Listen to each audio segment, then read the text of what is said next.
আসসালামু আলাইকুম রহমতুল্লাহ। কেমন আছেন সকলেই? আশা করি সকলেই ভালো আছেন। দেশে দেশে কেন্দ্রীয় ব্যাংকের সোনা কেনা বেড়েছে। মে মাসে 20 টন সোনা কিনেছে বিভিন্ন দেশের কেন্দ্রীয় ব্যাংক। আসলে বিষয়টি রহস্যজনক। এ বিষয়টি জানার ইচ্ছে আছে অনেকেরই।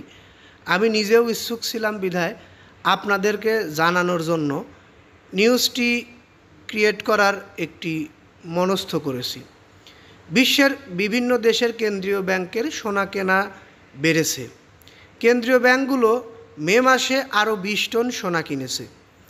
এই পরিমাণ আগের তুলনায় অনেকটা বেশি। এই খবরটি পাওয়া গেছে ওয়ার্ল্ড গোল্ড কাউন্সিলের থেকে।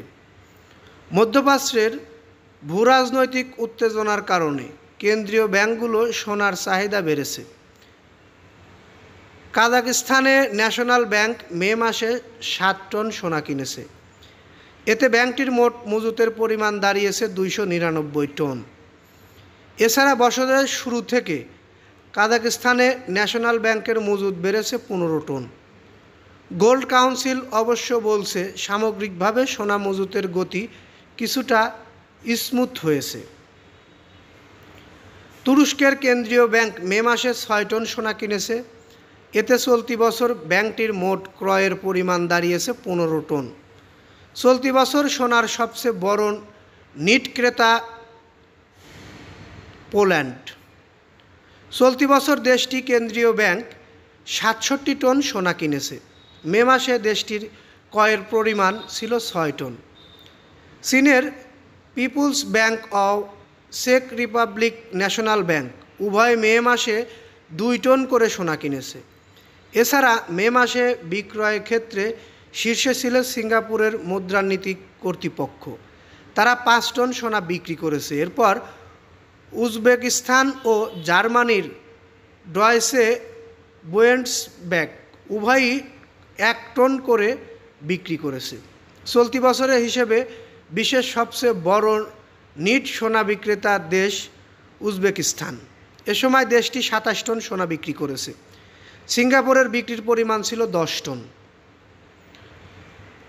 সম্প্রতি প্রকাশিত central bank gold reserve survey 2025-এ দেখা গেছে অংশগ্রহণকারী কেন্দ্রীয় ব্যাংকারদের 43% জানিয়েছেন ভবিষ্যতে সোনা মজুত বৃদ্ধি করা হবে। এছাড়া 95% উত্তরদাতা মনে করেন আগামী 12 মাসে সোনা বিশ্বে সরকারি পর্যায়ে সোনা মজুত বাড়বে। অর্থনৈতিক সংকট ও মূল্যস্ফীতির সময়ে বিকল্প সম্পদ ও ঝুঁকি প্রতিরোধী হিসেবে সোনার কার্যকারিতা এই সিদ্ধান্ত গ্রহণে প্রভাব ফেলেছে বলে তারা উল্লেখ করেছে। এই মনোভাবই প্রতিফলিত হয়েছে official monitoring and financial institution ফোরামের গ্লোবাল পাবলিক ইনভেস্ট 2025 প্রতিবেদনে। 32% কেন্দ্রীয় ব্যাংক জানিয়েছে আগামী 12 থেকে 24 মাসের মধ্যে তারা সোনা মজুত বাড়াতে চায়। আসলে বিশ্বের বর্তমান পরিস্থিতির উপরে নির্ভর করেই বিশ্ব চলবে। সেই হিসেবে সোনা কেনার জন্য প্রত্যেকটি দেশ এবং প্রত্যেকটি দেশের কেন্দ্রীয় ব্যাংক উঠে পড়ে লেগেছে। এ কারণেই স্বর্ণের দাম এতটা বেড়েও গেছে।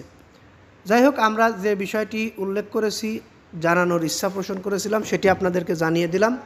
ভালো লাগলে লাইক, কমেন্ট, শেয়ার করবেন। পরবর্তী নিউজ পেতে চ্যানেলটি সাবস্ক্রাইব করবেন। এই বলে এখান থেকে বিদায় নিই। আসসালামু আলাইকুম।